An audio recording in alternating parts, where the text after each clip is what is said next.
The Lord be with you. A reading from the Holy Gospel according to Matthew.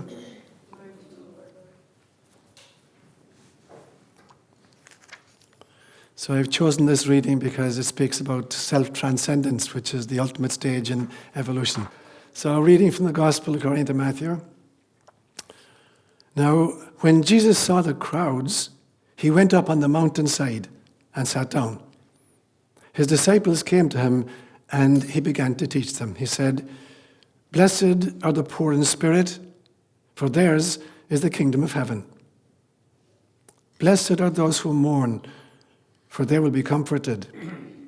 Blessed are the meek, for they will inherit the earth. Blessed are those who hunger and thirst for righteousness, for they will be filled. Blessed are the merciful, for they will be shown mercy. Blessed are the pure in heart, for they will see God. Blessed are the peacemakers, they will be called children of God. Blessed are those who are persecuted because of righteousness, for theirs is the kingdom of heaven. Blessed are you when people insult you, persecute you, and falsely say all kinds of evil against you because of me. Rejoice and be glad, because great is your reward in heaven, for in the same way they persecuted the prophets who came before you." Words inspired by God. Swarms of locusts have plagued humans since even before agriculture was invented. And we find them actually mentioned in the second book of the Bible, in the book of Exodus. And just very, very recently, East Africa has been deluged with swarms of desert locusts. Now, this happens on a fairly regular basis. Desert locusts are creatures that are about the length of your finger. They eat their own body weight in food every day. And they breed in the desert after a rainfall. And then they attack. And one swarm in Kenya, which is the worst in 70 years, was measured at 37 miles long and 25 miles wide. And when I extrapolate the numbers from what was contained in the report, I estimate it was at about 1.8 billion different locusts.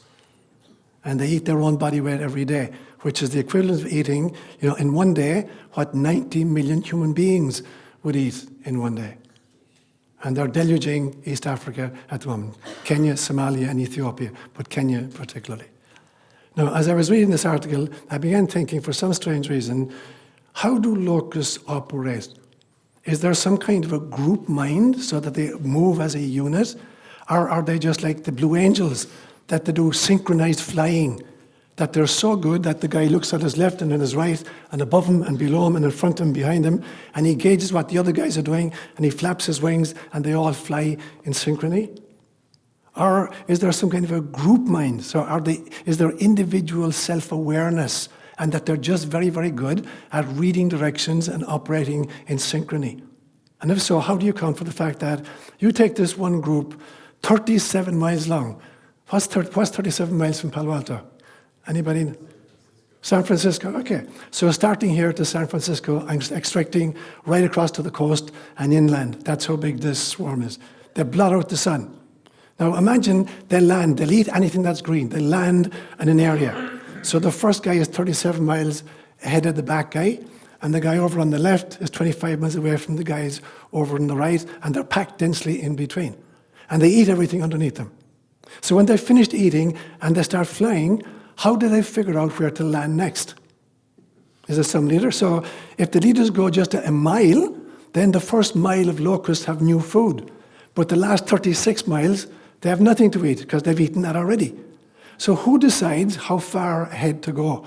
So is there some genius out in front of the pack, and he calculates the size of the swarm, and he figures out it's 37 miles long, so I need to go at least 37 miles so that everybody can feast when we land again.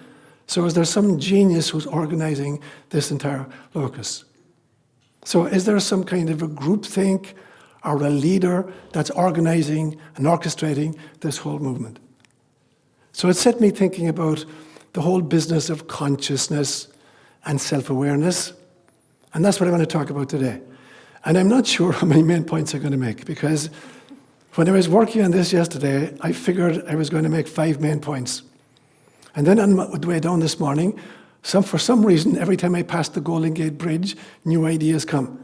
And I figured out, I can't do it in 5 main points. I'm going to have to do it in 8 main points. And I thought, well, I could package, 6 of them into 1 point. I'd make 6 sub-points, and then a first point and a third point. So I'm going to try that and see what happens. If I get lost, help me out. So basically what I'm going to try and do in the first point, I'm going to talk about consciousness. In the second point, with the 6 sub-points, I'm going to talk about the movement from self-awareness to self-transcendence. And then in the third main point, I'm going to talk about how do you extrapolate the notion of self-identity from an individual to a group sense of identity, like a global community, like the human species. So there'll be the 3 main pieces I'll try to hit. So let me start off first with consciousness. And nobody can define what consciousness is. In science, it's called the hard question. There's no definition of consciousness that people can agree upon. And so if you look at, for instance, materialistic science would have us believe that conscious is an illusion created by biochemical and neuronal activity. So it's an epiphenomenon. It doesn't really exist. It's just that when neurons are firing, they create the illusion of consciousness. So that's the contribution to materialistic science.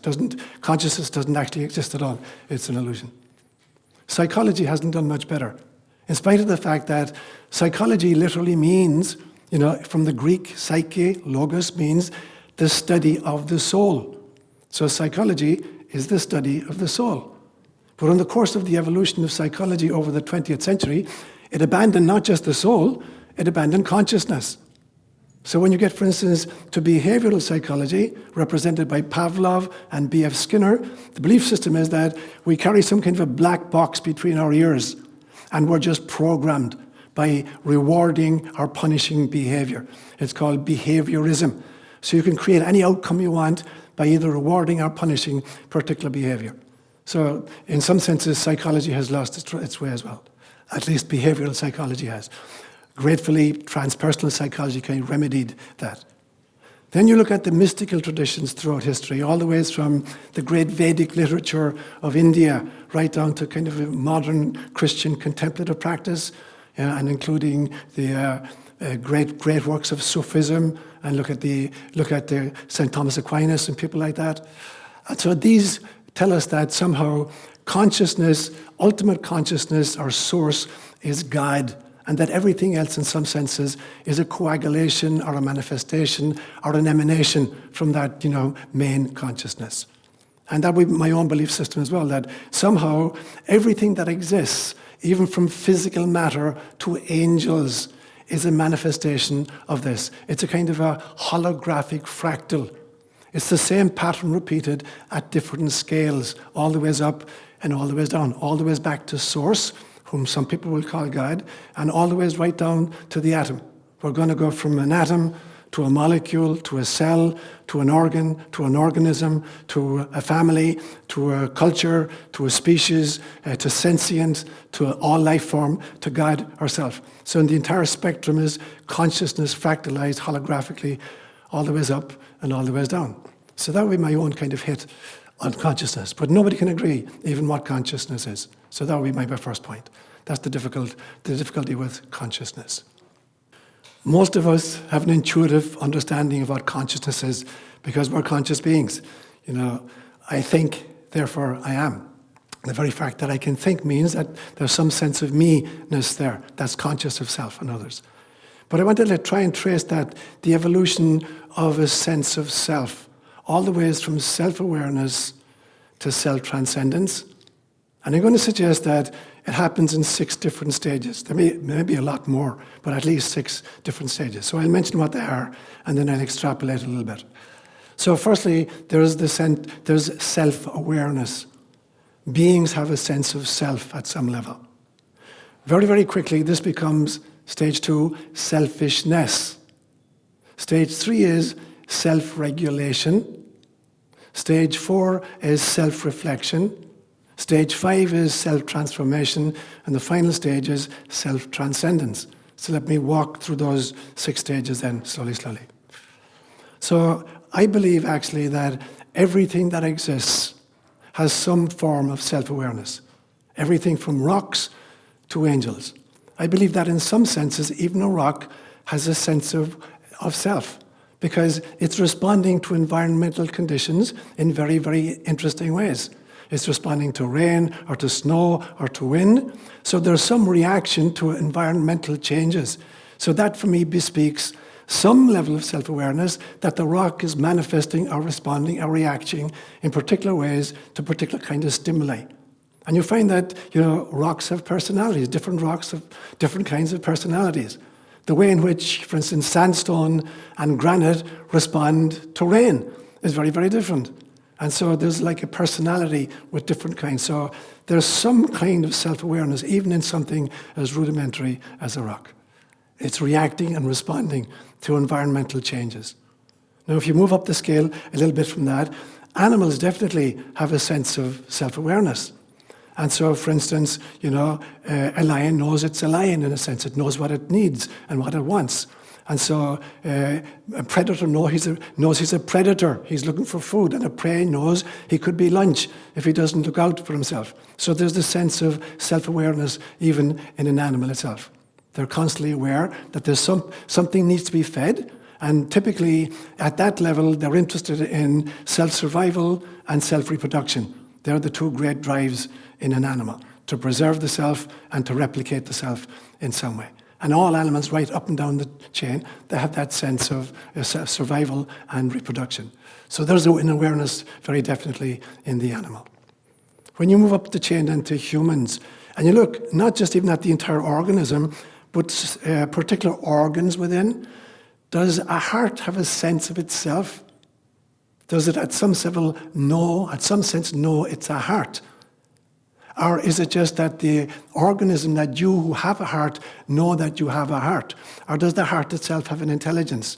And very obviously, even when you're totally unaware of your heart is making decisions based on the circumstances of your life, based on what food is being given, or what exercise it's doing, or what kind of a danger you might find yourself in. Your heart is responding in all these ways, as are all of your organs. So it seems like even at an organ level, there's a sense of awareness of the self. It knows what works and what doesn't work. In fact, you could take that all the way down to the cellular level. We have about somewhere between 70 trillion and 100 trillion cells in the human body. And they're all self-sufficient. They have an immune system. Every cell has an immune system. It has a respiration system. It has some kind of a cardiovascular system. It has an elimination system. So every cell is self-contained. In fact, for 1 billion years, the only kind of life that existed on planet Earth were single-celled creatures who survived until they joined into families. So every cell in your body, in some ways, has a sense of self. Now, it elevates that to identifying with an organ, and then the organs identify with an organism that you call me. So all the ways up the human chain, there's a notion of self-awareness enters in. So at every stage, there's a sense of self. So self-awareness is built into the package, it seems to me. Very, very quickly, however, that self-awareness transmogrifies into selfishness. And this becomes really important initially. And so we have two little babies in a nursery, baby Johnny and baby Mary. Baby Johnny is only aware when he's hungry and when he's cold. He's not aware if baby Mary is hungry or baby Mary is cold. He's only aware of his own situation. And when he gets food, when he cries for food, he's not going to take a soother and give it to baby Mary if he wants to suck on something. He knows that this is my mouth. That is not my mouth. This is my mouth. So selfishness becomes a very important part of the equation. It's stage 2. And it's very important because children wouldn't survive early childhood if they weren't focused on themselves. If they didn't cry for attention, they wouldn't survive. The question is, how long do we remain in this selfish modality? And where does our center of gravity tend to lodge? Because we're going to move through an entire spectrum and we're going to oscillate backwards and forwards. The center of gravity, the sense of self, is going to oscillate. And it's going to oscillate all the ways from self-awareness up to self-transcendence if we manage to make it there. But we're going to typically operate from one place. And for many of us, that place is selfishness. That's our sense of identity, for very often that's where we land. Me, what's good for me. So we have to be really, really careful what we do with that selfishness, which is stage 2. Stage 2, at some stage, has to grow into a stage 3. And stage 3, I would call self-regulation. We have to learn that we're members of a family or members of a community, and therefore we have to share the goodies, or we have to kind of keep the rules. Now, there's some frightening research out there that suggests that even by age 2, so at age 2, the little child has developed some level of independence. So the little baby who, if you put it on his back, he couldn't even roll over onto his belly. At some stage, he'll roll onto his belly. At some stage, he'll sit up. At some stage, he'll stand up. And at some stage, he'll walk. So he's declaring his separation from others who are not the self. So he's moving away even from mommy. He's declaring this independence because his sense of self, is constellating very definitely. Now, at that stage, once the child has kind of seduced the parents by saying mama and dada, he then moves on to say mine and me and no.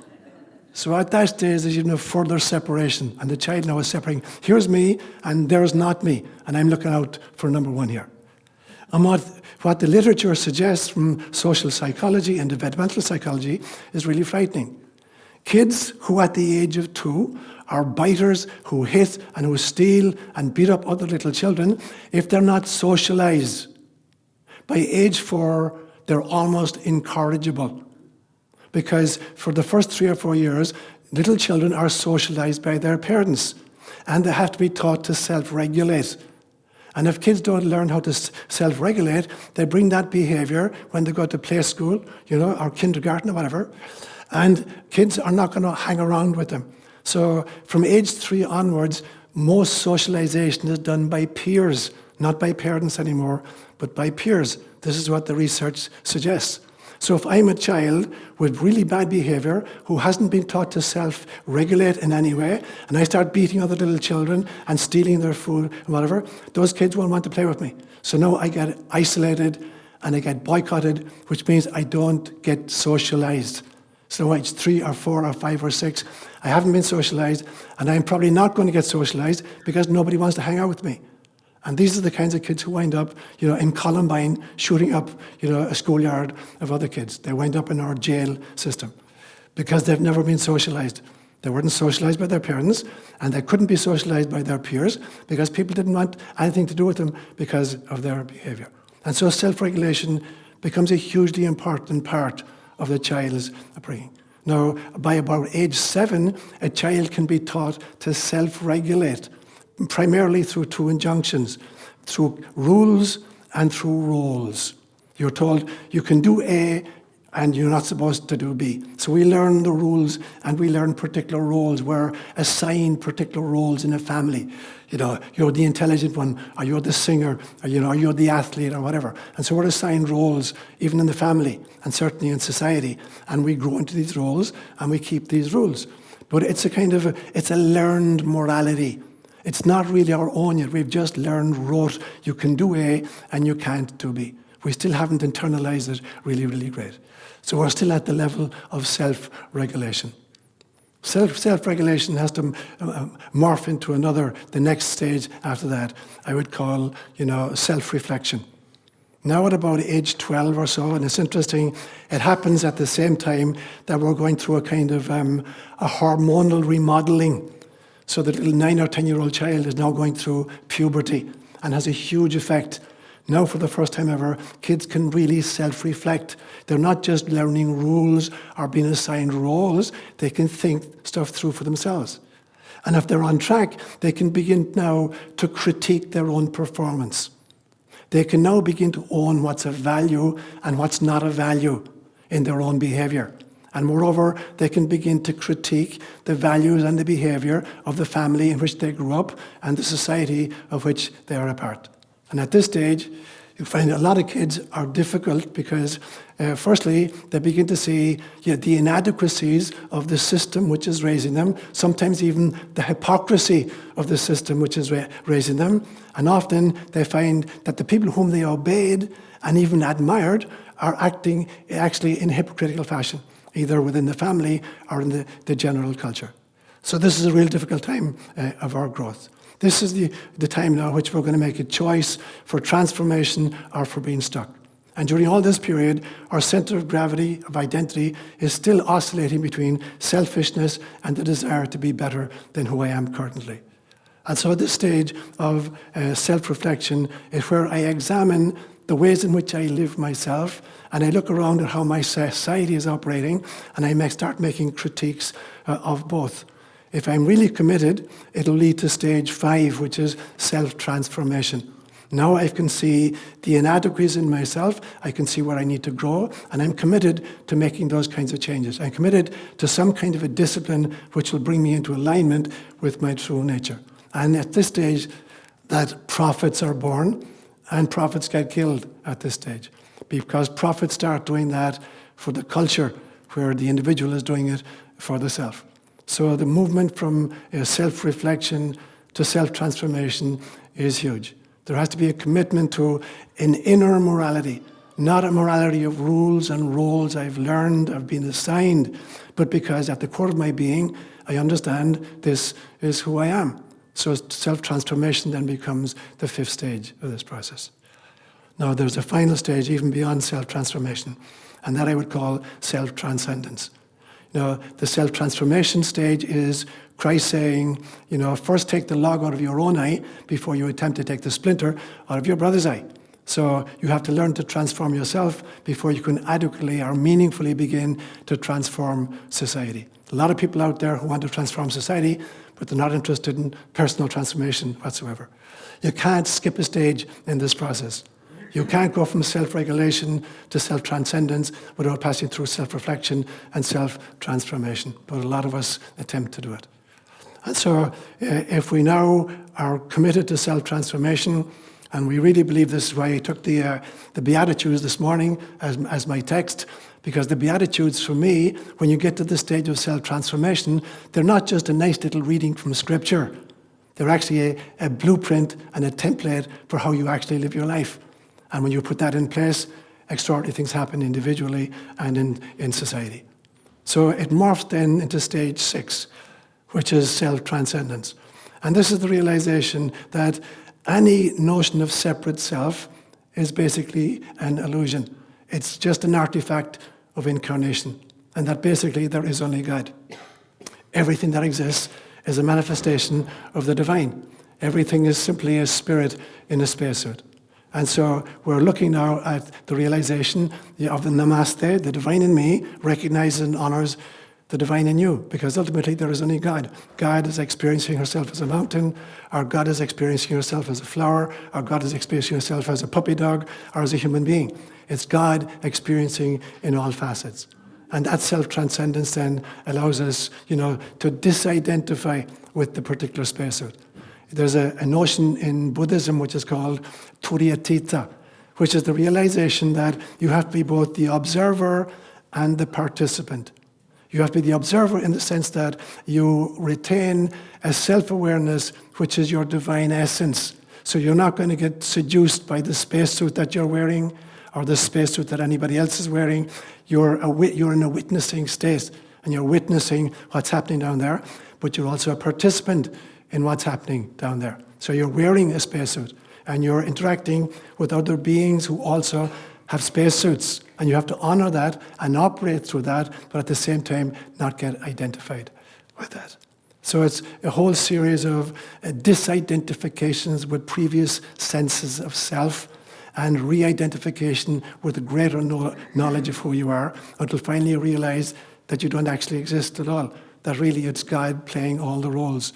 You're a character in God's dream, which doesn't diminish you or demolish you. It makes you God. You're now seeing everything as God sees, because you have once more, you are the wave which has gone back to the ocean. And you are the ocean where you simply used to be a wave. So it's not that you've lost your statehood, it's that you've gained your oceanhood. And at this stage, Jesus will make the kinds of statements like, Philip, to see me is to see the Father. The Father and I are one. Don't you realize that?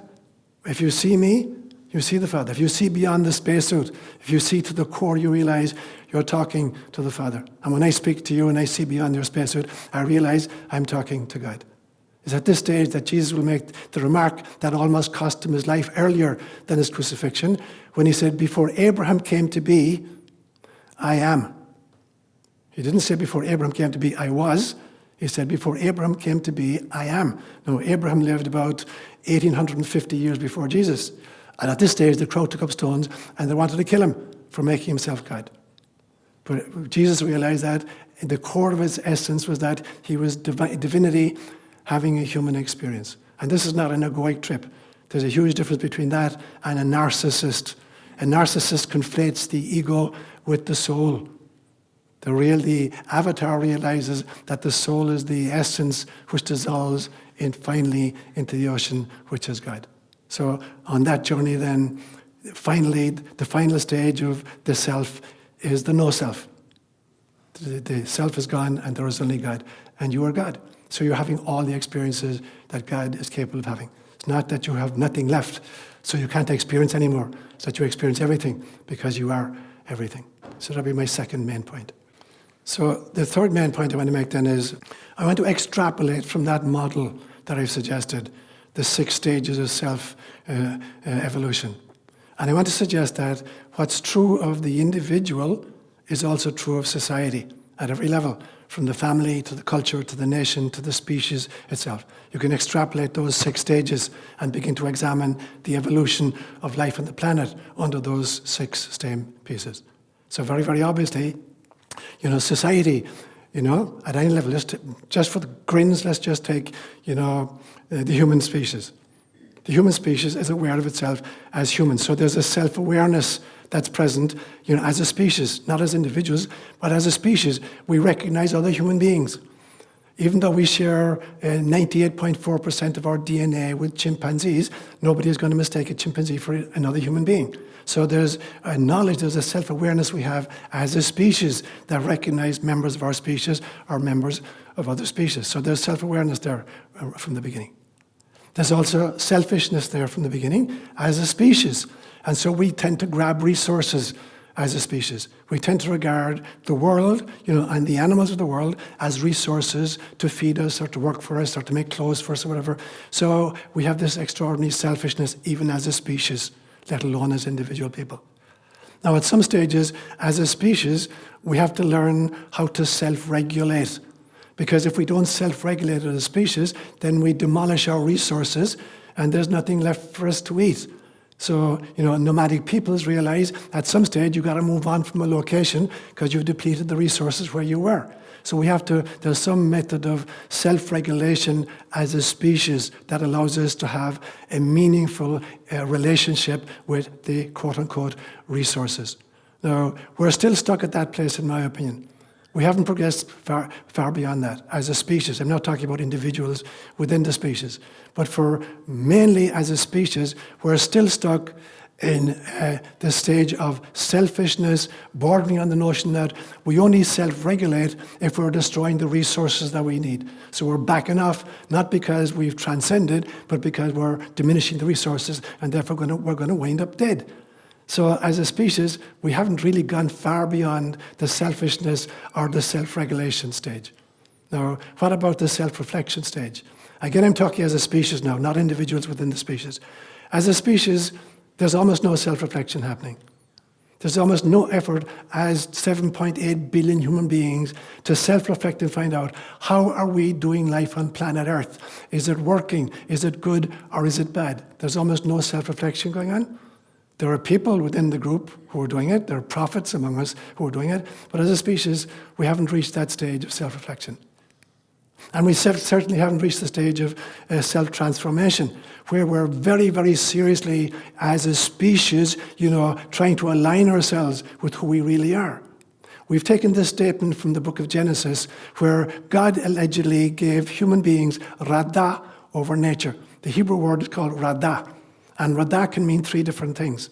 It can mean the ability to dominate, the ability to do, exploit, or thirdly, to have responsibility for. And we've always chosen the first two meanings. So we've seen nature, everything that's around us, as a resource to be exploited, not as something for which we have responsibility. So we're not anywhere near self-transformation as a species when it comes to recognizing the fact that we're, fellow travelers on the planet, which is the real meaning of the story in Genesis, I believe, where God asks Adam and Eve to name the animals. He's not just saying, give me a good name for the guy with the long neck, or the guy with the tusk, what would you like to call him? That's not what God is doing. God is saying to name somebody in Hebrew means to be resonant with their frequency or their nature, their core essence. So God is saying, can you resonate with the essence of every one of these, companions in the garden with you? The guy with the tusks and the guy with the long neck and the little ant. Can you resonate with their essence? So naming them is not about hanging identity tags on them. It's about realizing, who they really, really are and who are. And of course, we blew it. So the self-transformation never happened as a species. And therefore, it's very difficult for us to aspire as a species to self-transcendence, to the ultimate realization that everything that exists is God, and therefore we have to behave in that fashion.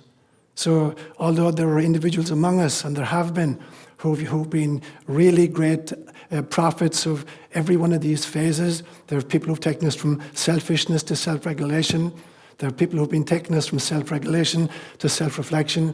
There have been prophets who've moved us from self-reflection to self-transformation. And there have even been prophets who've moved us from self-transformation to self-transcendence. But it's not happening for the species. We're still stuck at, probably much at stage 2 still, the selfishness one. And the other ones we try that, it doesn't work. The bottom line is the dollar. The bottom line is who's got control. And so that's the human mission. This is the job of our times. Every single one of us, as I keep repeating, we came down and we volunteered to be on planet Earth in human spacesuits at this stage of human history in order to try to move the group from the kind of selfishness into self-regulation, into self-reflection, into self-transformation, and ultimately into self-transcendence. But you and I can only do that if we're doing it as individuals. If I'm taking the log out of my own eye before I attempt to take the splinter out of your eye. If I am committed to self-transformation myself before I expect society to self-transform. It's not going to happen at a societal level unless a critical mass of individuals are making the choices at this stage to move way beyond selfishness, to move beyond self-regulation, to move beyond self-reflection, to move beyond self-transformation even, and to have an identity as children of God. Okay, let's open it up to discussion. 2 questions, if I could. Self-regulation comes through peers. I understood that. Yes. I see oftentimes that what happens on the playground or in the sandbox is such an educator. And a lot of times when parents or teachers intervene in that process, they screw things up. We have the helicopter parent and so forth. And so that's probably just a comment. Sure. The question going down to societal changes from self-reflection, self-transformation, et cetera, and could it be that these things might be happening simultaneously, let's say through the internet, instead of sequentially from first we must go through this, then we go through this next step, and then finally to self-transformation.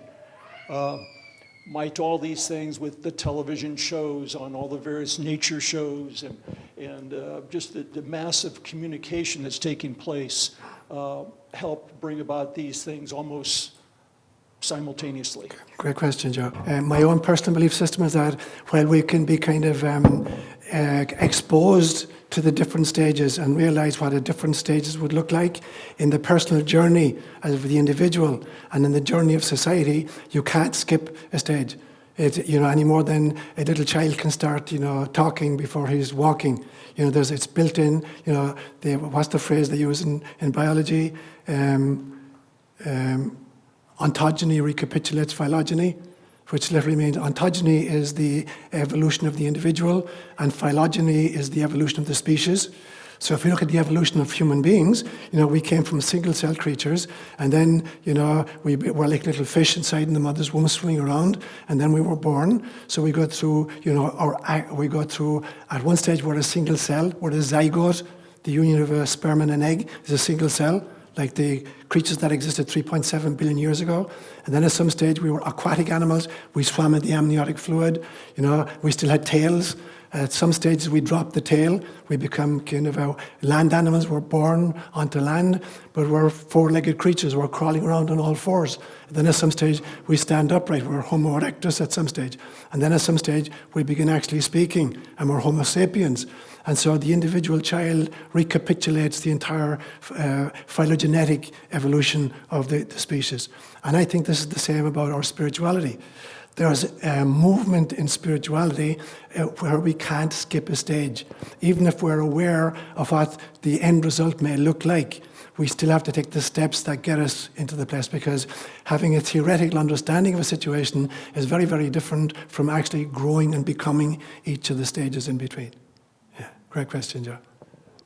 In biology, it's pretty obvious that you've got to go through. But in terms of awareness, is it possible that you work on several stages almost simultaneously, let's say as a culture? I think it's possible to start be aware of several stages as an individual, and maybe even to try to telescope them. Like, for instance, if I could try to telescope self-regulation, self-reflection, and self-transformation into a period of my life. I still think there's going to be a sequence to that process. But I do not believe that as societies, even though we can be aware of all those stages and even attracted by all those stages, we have to pull the entire body of people through the interim stages before we can arrive at subsequent stages. Nancy. Seán, I just needed your opinion on critical thinking in relation to your homily today. And just briefly, from the Peace Corps experience, they bring you in country for 3.5 months, and they give you real intense cultural sensitivity and what their model is. And it's kind of like a boot camp, but they said, one of your main goals is to teach critical thinking. Mm-hmm. And I thought, isn't that just innate? Mm-hmm. I mean, why do you need to have critical thinking? Mm-hmm. But be aware, I was teaching English as a second language, that the teachers that you're working with will not have that skill. Mm-hmm. And so it was a little confusing. And then you looked at their model, of their developmental model, and they wouldn't come in and say, this place is just the pits. There's garbage all over. How can you expect to have a place in the world economy if you live like this? The role is, well, what's your favorite place in town? And they'd say, well, the cemetery. I'd say, well, why do you say, oh, it's clean. I mean, they wanted you to back People are into all together. this. But what my thinking is, just to give you backstory, is what's your take on critical thinking, and where does it fit into these 6 stages? Okay, that's brilliant, Nancy. And so I think critical thinking emerges gradually if the education doesn't suppress it. Kids naturally, small little kids, want to ask questions. The great thing about kids is that they ask really, really profound questions, left to their own devices. But very often that's suppressed, and the school systems are such that they've got a curriculum to follow. We've got, 9 months to kind of get you up to speed for this particular exam. And so what happens is education is regarded as a kind of filling an empty vessel with data. And that is not education. The word education in Latin is educatio. And educatio literally means to lead out from inside of. Educatio, to lead out from inside of. So education, really properly understood, is a kind of asking the kinds of questions or creating the kinds of environments in which a children's natural wisdom begins to flow through and come into the world outside. And this is why somebody like Socrates will be a great teacher. He's not giving answers, he's asking questions that allow people to kind of search their own souls. But our educational models very, very often, are not, teaching people critical skills. We're not doing it in the families very, very often. There's rules and roles to be followed. And we're not doing it even in our colleges, we're not doing it. In fairness to groups like the Jesuits, there are some, educational groups who understood this from the word go and realized that if you really want to create top-level kind of thinkers in any field, you need to teach them the skill set of critical thinking. But all of us are bombarded constantly with a barrage of information, and fake news and viewpoints and mindsets. So it's very difficult for the average person to kind of hold their head above the water and figure out, in the middle of all those data, what's real, what patterns can I follow? And so developing the skill of real critical thinking is vital to this piece. So I would say that it comes in at the stage of, particularly at self-regulation. When I'm beginning now to look at how I'm going to behave, I have to ask myself the questions, why am I choosing to behave in this particular fashion? Or why am I choosing to believe this particular doctrine? And then at age, self-reflection, this is the main focus of the self-reflective period. I examine all of the predicates of my culture, and if I'm really honest of myself, how I have lived my life up to now, and how my culture has been, and I begin to ask the questions, is that for real? Is that for good? So that's really when critical thinking is needed. But we're lambasted with, mass media, which have a predetermined kind of agenda, and they're going to foist it upon us, and they're not allowing us to think for ourselves because we're submerged in data over which we have no control. I've said to you many times before that epistemologically, there are three ways in which people acquire information. We acquire information because we trust, experts. Somebody tells us, he's an expert in the weather or in physics or in mathematics, and he tells us this is the reality, and we believe him. So that's one way in which we gather information. The second one is we gather through experience. Every one of us has unique experiences that teach us and give us lots of data.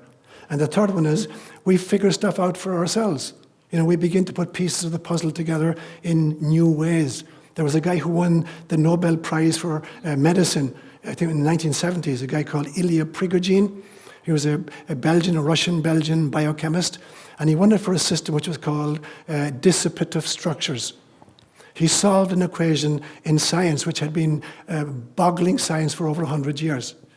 If the second law of thermodynamics is true, it's called entropy, that all systems left to their own natural devices run themselves down into chaos.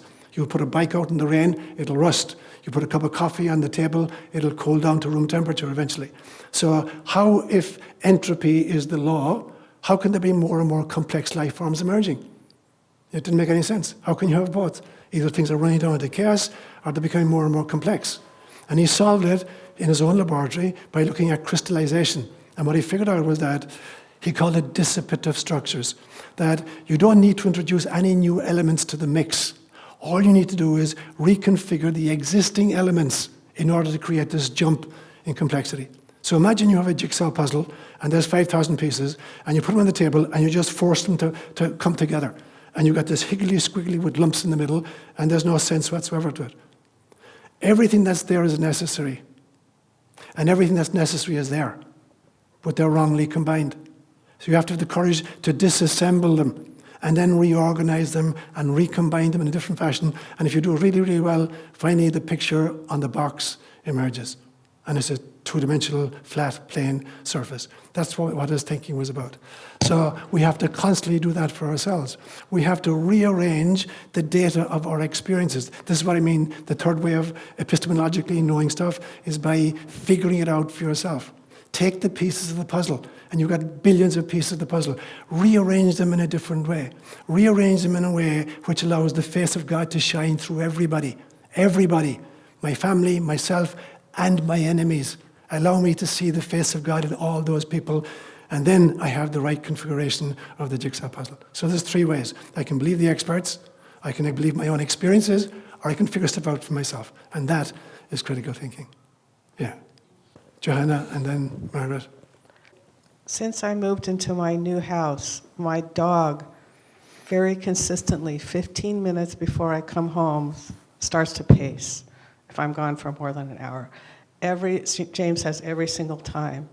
And so the awareness that is within that, and then the awareness of all of these insects that can move 30 more miles to feed, what is that? And then humans have that as well, but where is it and how is it operating and how does that Okay. apply into all this? There's actually a brilliant book written on that very topic called Dogs Who Know when their owners are coming home. Have you ever read that book? Experimentation on. It's a Morphic Resonance by Rupert Sheldrake. Exactly. So Rupert Sheldrake is a biologist, an English biologist, a brilliant, brilliant guy. He was the scholar in residence up at the Institute of Noetic Sciences for years and years and years, and he conducted, controlled experiments that proved precisely what you're saying. So somebody would be away from home. That at a randomized time, they would decide to come back. They'd take a taxi, it wasn't even their own car, and they'd come home, and somebody home is watching the dog. And the dog is beginning to get really, really excited as soon as the guy got into the taxi 15 miles away, demonstrably so. And so there's an energy information flow that's available because we sit in a field of information. It's not like information has to travel from A to B. Information is immediately available. A brilliant Irish scientist came up with probably the second most important formula of the 20th century. It's the theory of entanglement.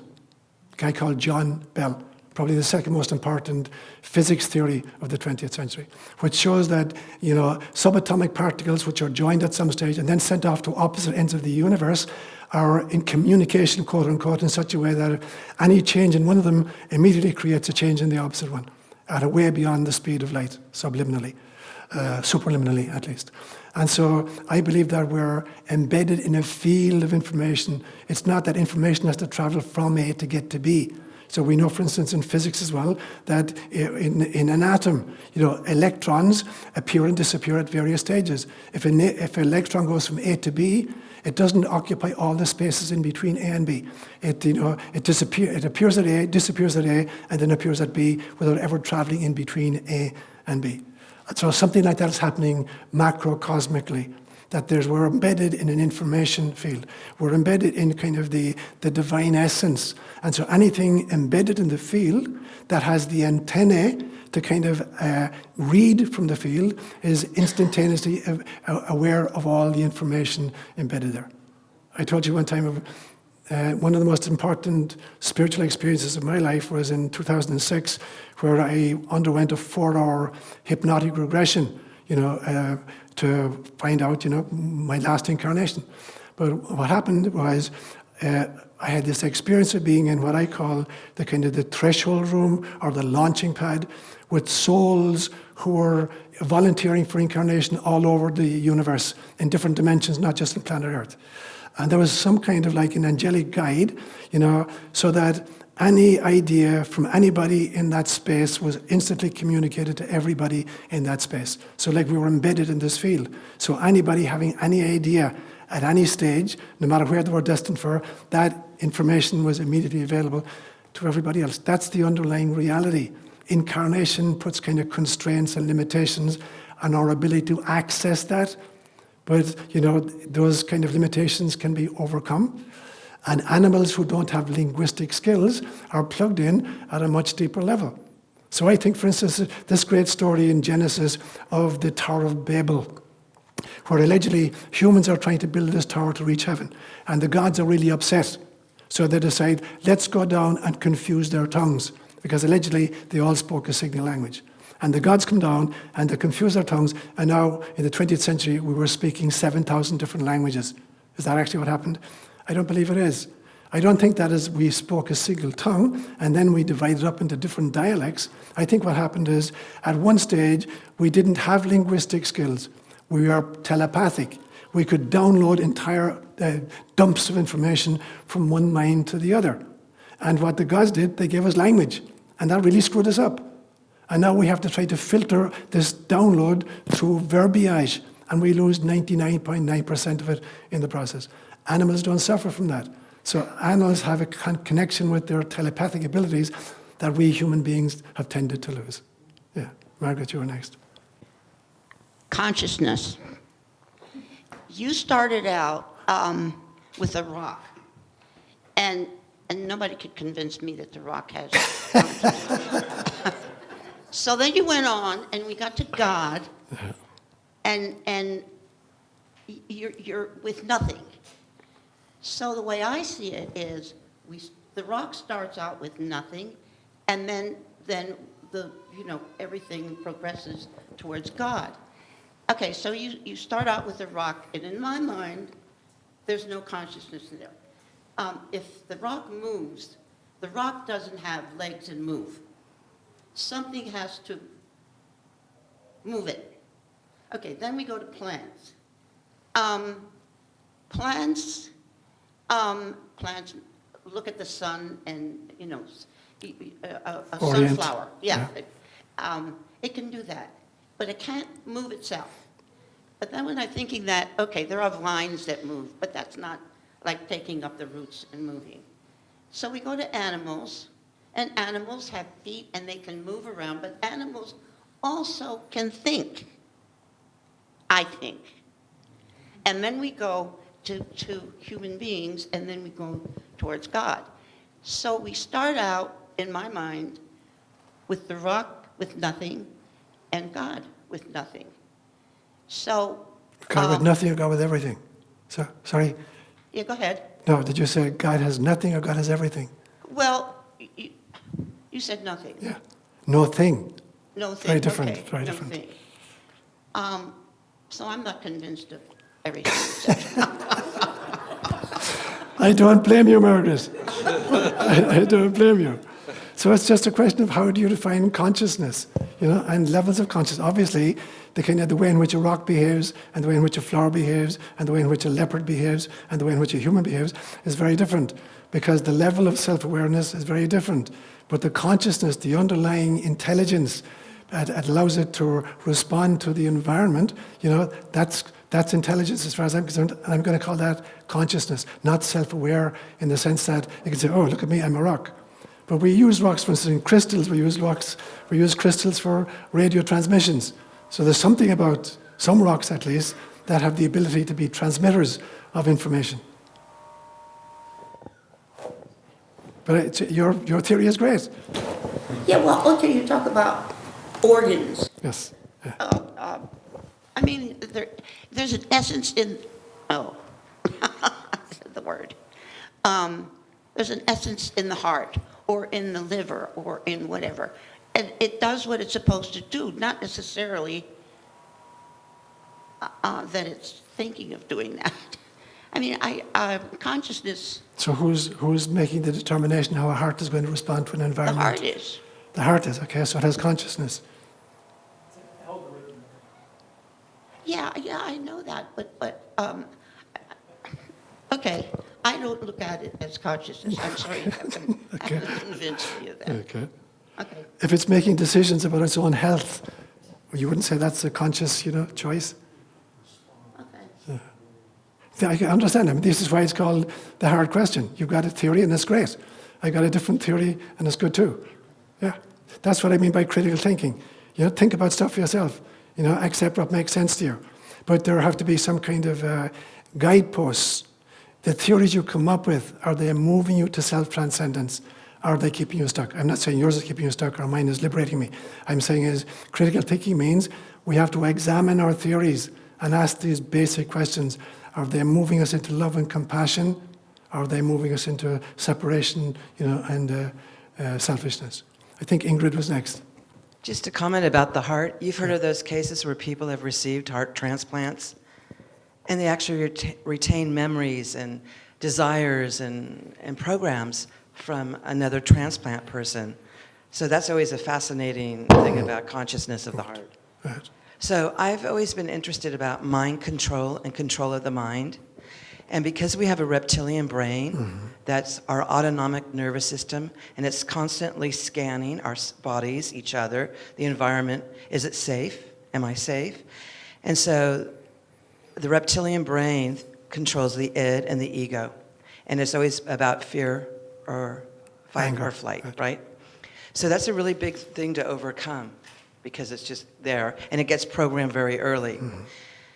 Then we have our culture, our people, And right now, there's so much of this geopolitical dissent with this very toxic masculinity about the patriarch, autocratic controls, right? So how do we break the spell of this tribal survival mentality that's really happening right now? It's like a virus in our culture, in our world. That's my first question. And then how many people, or what percentage does it take to shift consciousness into being more loving, altruistic, and, sharing community and resources? So my first response to it is there will be no change societally until individual people make the change. So until we take the logs out of our own eyes as individual people, there won't be any shift in the culture. So we can rail as much as we like against any system whatsoever. And if I am not making the changes in my life and my relationships that bring me into alignment with love, I'm wasting my time. So that's the first question. The second question is, how do you move the group? You move the group by moving yourself. You move the group by meeting. Christ said, where 2 or 3 are gathered, there am I in their midst. But if I keep saying to you, where 2 or 3 are gathered in love, there is Christ consciousness. Where 2 or 3 are gathered in anger, there is chaos consciousness. You can't out a fire by throwing gasoline in it just because gasoline is wet. You can't quench anger by responding angrily. You can't undo violence by doing even more violence to overcome previous violence. I saw this so often in my time in Africa. I was lucky enough to live in Africa at a time when many of the African nations were wresting their independence from European colonialists. But what happened very often was many of these regimes came into power overthrown by violence, and there was immediate civil war. Groups which had been calculated through the colonialists out are now fighting against each other. And these wars went on for decades and are still going on in some places. Because the thing is, if you have to use violence to overcome a previous form of violence, you become violent in the process and you learn 2 lessons. Violence works. And the way to keep yourself in power is to be violent to the enemies afterwards.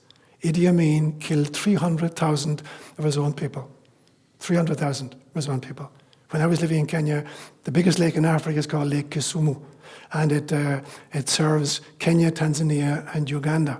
And there was a huge big, dam, electric dam at the place called Jinja, which was in Uganda waters. And at one stage, the whole system broke down, and there was no electricity available for Kenya, Tanzania, or Uganda. And when they figured out what happened, the dam was jammed with dead bodies that had been killed by Amin soldiers and dumped into the Jinja Falls. So you overcome any system through violence, you're creating more violence. So there will be no changes until I become a non-violent person. There will be no changes until the dialogues I'm having with 2 or 3 other people are non-violent, loving, forgiving exchanges. There's going to be no changes in the bigger body politic. Yeah. Bill? You're on my favorite topic, which is consciousness. I want to put forth a theory and have you comment on it, okay? At the beginning, there was only a speck of consciousness that we call God, a naked singularity, no form, no shape, no nothing, just a piece of energy. And this consciousness was lonely. It was all that there was or all that there ever could be. And so it decided to explode and replicate itself a trillion, quadrillion times. And so everything in the universe is composed of consciousness. It can't be seen, it can't be tasted, it can't be touched, it can't be felt. It will not be known. The scientists in the laboratory will never be able to isolate consciousness because it's pure energy. And that consciousness congeals through the law of attraction, congeals. And so this piece of consciousness wants to join with this one and joins with this one, and that forms a planet. And another one for another group forms a star. And they are not trapped. They're only trapped while that geometric structure is in place. Once that sun goes nova, then all the bits of consciousness in that sun are now free to go somewhere else and combine with something else. Could you comment on that? That's a brilliant. You said it so beautifully, Bill. And that's exactly my metaphor of the jigsaw puzzle. All the pieces are there. It's only a question of recombining them until they bring out the image of God. And you're absolutely right. The mystics of all great traditions use exactly the same image. That God self-fractures.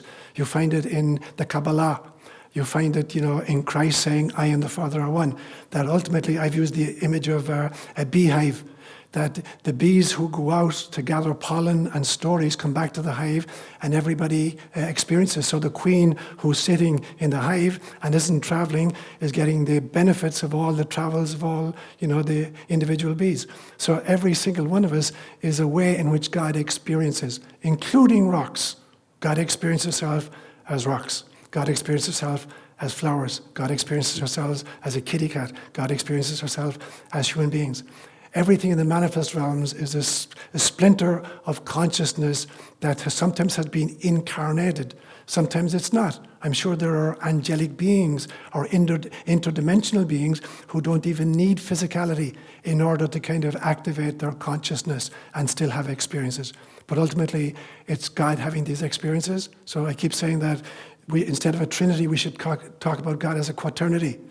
There's the God who is, the God who knows who she is, the God who loves whom she finds herself to be. But in order to generate experiences, she has to manifest or create. She has to splinter herself into a myriad of pieces, and that is how the experiences are garnished and brought back to source.